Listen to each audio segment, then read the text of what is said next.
Okay, we're on Euler's formula. Euler's formula is just a way of representing complex number. So the formula states that just exponential way of representing a complex number. It states that if you have e raised to power I theta, that is the same thing as cos theta plus I sine theta. So that's what it states. Again, or if you have the negative, so if cos is always an even function, it won't affect, but it will affect the sign of sine. So that's what we call Euler's formula. With that, remember, this cos theta plus I sine theta has something to do with polar form, meaning that from our polar form, we can see that a complex number is now z cos theta. Remember, let me write it first. Is now z e raised to power I theta. So this is now another way we can represent a complex number. Example, if someone asks you to represent this as an exponential, that's the exponential form. This is another form. Maybe if you ask example, convert 1 minus I to an exponential form.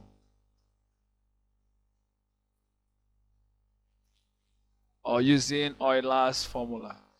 The first thing we need to do is convert it to, okay, you don't need, because what we need here is theta and our modulus. So we know that modulus is just 1 square plus 1 square in square root, or plus minus 1 square, which is 1. So we have root 2. Y theta, our argument, if we follow the negative part, remember, this should be, this is our real and this is our imaginary. So it will be here. This I minus I. 1 minus I, sorry. So meaning our argument is either positive or negative dependent. So it's either minus pi over 4, as you can see. Remember, it's always tan inverse of, or arctan of 1, that's minus 1 over 1, which is tan inverse of 45. That's how it is. Minus pi over 4 or 7 pi over 4. So anyone is the answer. So without wasting time, our answer is just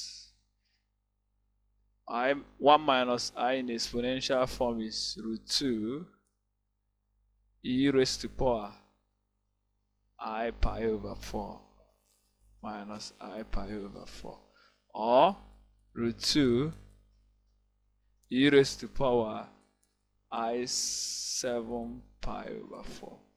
So it doesn't take time. What you need, just find the argument and the modulus. So that's it. So let's find the nth root. This is another important part of complex number, the nth root of a complex number. So let omega be the nth root of the complex number z, where omega is another complex number with modulus capital letter R and argument 5. So it's a complex number, and we know that our z, let me use small r as our modulus, cos theta plus I sine theta. So the two are complex numbers. So the next thing, we know that we can write this as z raised to power 1 over n. Yes. And finally, yes, we are still there. We are correct. So We now substitute. We know that omega is cos phi plus I sine phi, and yz is cos theta plus I sine theta. So, okay, we'll open up. These are using De Moivre's law. Why this is cos n phi plus I sine n phi by De Moivre's theorem. This is r cos theta plus I sine theta. Remember, this is an equality sign. So the only is that for it to be correct, the modulus here must be equal to this. And also the argument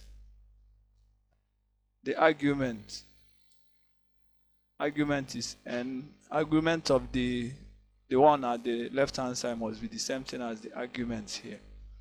Therefore, remember, we are looking for r and our file. So making r the big R the subject of formula, we have 1 over n.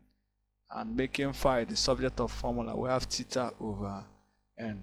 So we now substitute these values in the original omega. So we now know that the omega, which is the nth root, is now r raised to power 1 over n cos theta over n plus I sine theta over n.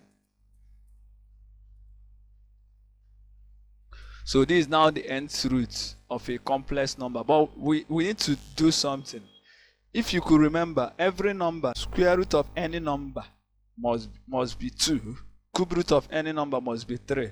So meaning rotation is involved. So meaning that I will write this as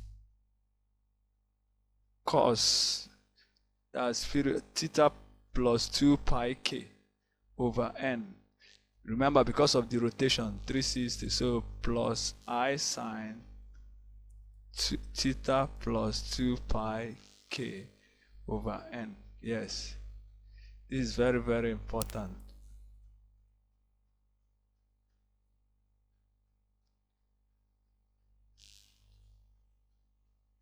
So where k must be from, k are all integers. Where k is from 0, 1, 2 down. So meaning that if you are looking for the second root or the square root of a complex number, we have 2 answers, which is for 0 and 1. So I'm saying that if you are looking for when k, that's the square root, when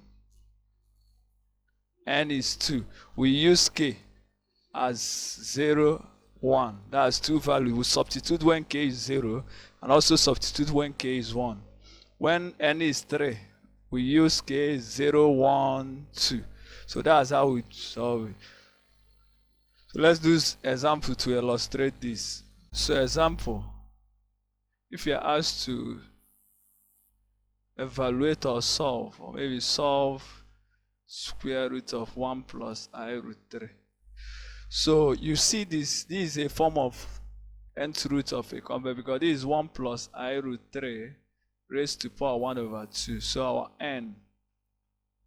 our n is 2. So using our formula, that the nth root of a complex number, using our formula, so let's find the modulus first. So the modulus, which is our r, is 1 squared plus root 3 squared, all in square root. So we have 2. Therefore, remember I told you to have 2 answers for k equal to, so when k is 0, I'm saying omega now, let me use 1 for the first root, is now 2 raised to power what? 1 over 2 cos our theta, remember this is tan inverse, theta is tan inverse of root 3 over 1, which is pi over 3. That's 60 degrees. That's pi over 3. So we have pi over 3 plus 0 over 2. We are using the formula. We are using this formula. See the formula we are using. Our theta is the actual, the argument, which is pi over 3. So k is 0. When k is 0,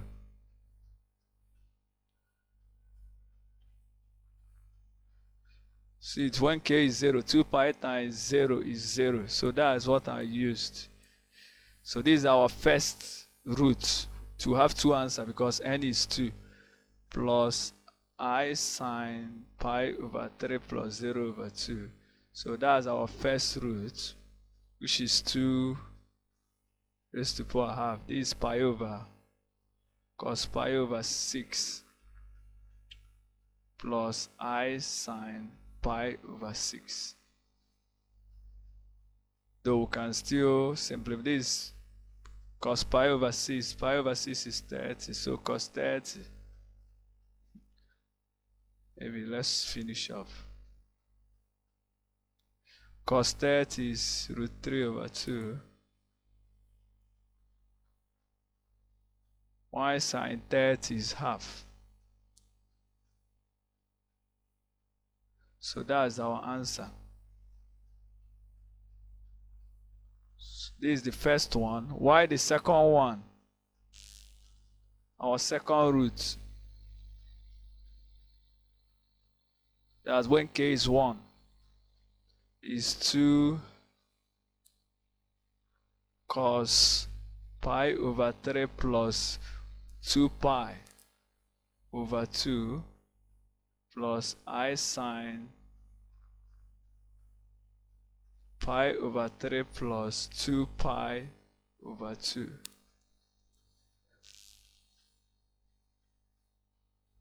So which is 2 raised to the power half cos this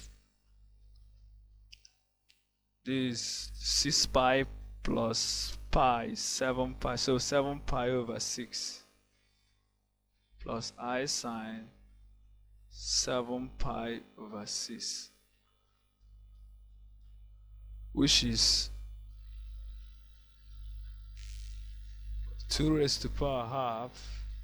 This is 7 pi over 6. Pi over 6 is 30. 7 times 30, 210. So cos 210 is fourth quadrant as negative minus root 3 over 2. And also sine that is also minus I negative. So that's the two answers. It must have two answers since n is 2. If it's cube root, you have 3 answers. So that's the answer.